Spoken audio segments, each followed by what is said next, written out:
God be the glory for the things God has done. These considerations come to us from Acts, the first chapter, the 12th to the 26th verse. To add a tag to these considerations, we say simply cream. At this point in the Luke-Acts gospel narrative, Judas, called by God as one of Jesus' disciples, Judas, entrusted with the sacred responsibility of serving as treasurer for the Jesus movement for peace and justice.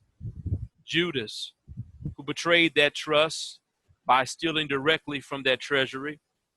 Judas, who criticized a holy woman for worshiping at Jesus' feet with precious oil because he could have used that oil to further enrich himself.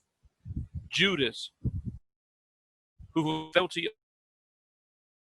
owed less from the power of God to the power of Satan by allowing Satan to enter into him. Judas, who betrayed the Christ with a kiss after sharing with him at the first communion table. Judas, who used his newfound wealth to purchase a field, is now dead.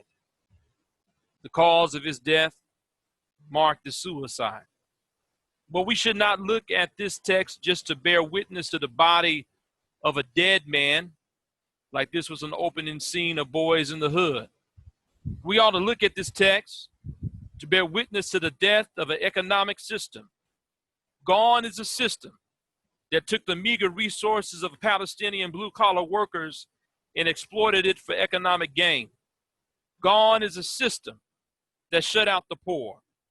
Gone is a system that infiltrated the church and conspired with political powers to quell uprisings for justice and for the continued fleecing of the faithful in the temple.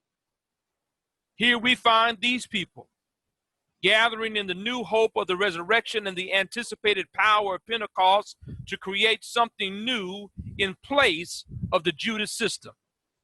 And here we too find ourselves gathered today, yes, in the midst of a global pandemic, yes, in the midst of a coming economic depression, yes, still bearing witness to economic tragedy and broken bodies at home and in the streets. We pause now to say their names: Ahmaud Arbery, Breonna Taylor, George Floyd, and too many others. But we still gather in the hope of the resurrection and with the power of Pentecost to erect a better system that values people over profits, health over wealth, and that calls for, like that drum major of Justice Nate King, the total, direct, and immediate abolition of poverty. And as the apostles gathered, they cast lots to choose Judas's successor.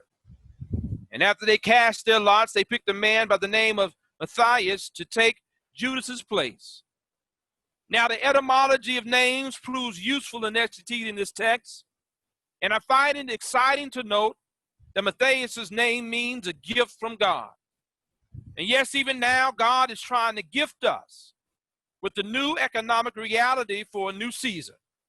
Out of the crucifixion of our people, we bring new life to create a new system where cash no longer rules everything around me, but where Christ rules everything around me. For when Christ rules everything around me, good news is preached to the poor, release is preached to the captive, recovery is preached to the blind, the oppressed are set free, and Jubilee is declared as the year of the Lord's favor. Christ now rules everything around me. Praise God for the things God is doing and the things God has done.